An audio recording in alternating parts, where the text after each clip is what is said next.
Yesterday, we were looking at the last part of God's covenant with Noah and sort of looking at the whole aspect of human dignity that in our responsibility to guard it.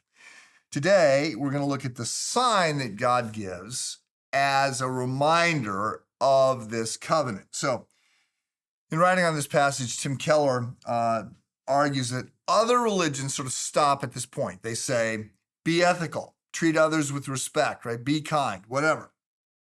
Be good.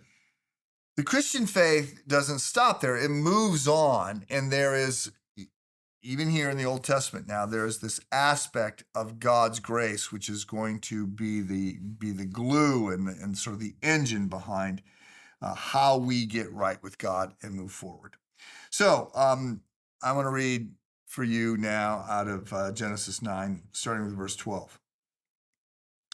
And God said, "This is the sign of the covenant I am making between me and you and every living creature with you, a covenant for all generations to come. I have set my rainbow in the clouds, and it will be the sign of the covenant between me and the earth.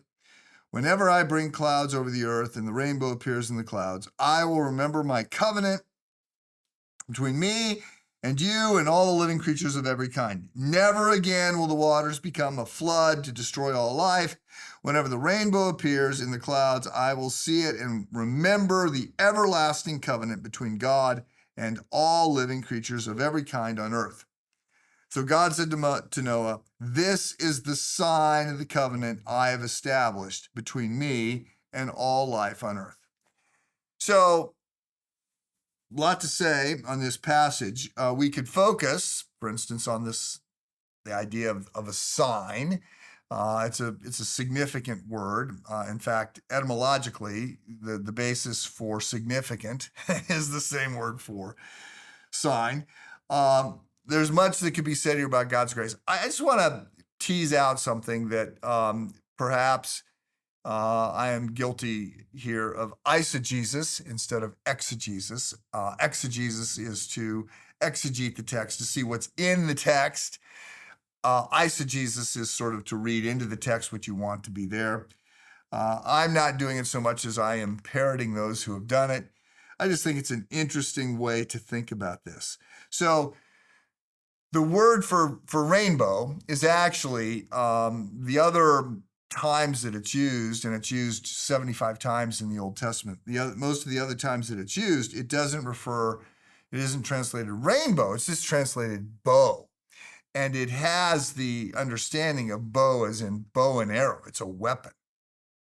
So more than a few writers, including some prominent writers such as Charles Spurgeon, argue that the symbolism that you get with the rainbow is actually of God setting the bow down and pointing it at himself, right? Which is also what is going to be the basis of the entire Christian faith. Drives home the point that God's plan, right, of being a God who is just, which means that there has to be a compensation for evil.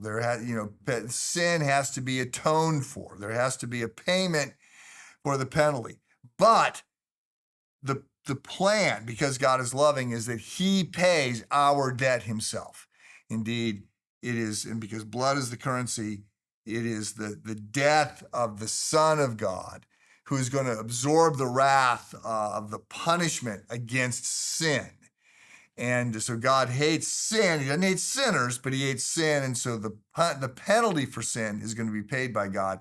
The arrow of that bow is shot to heaven. It's not shot down to earth. And I'm not sure that all of that is in the word, the Hebrew term here. I'm not sure that all of that is in the symbolism, but I think it works, and it's a good way to think about it.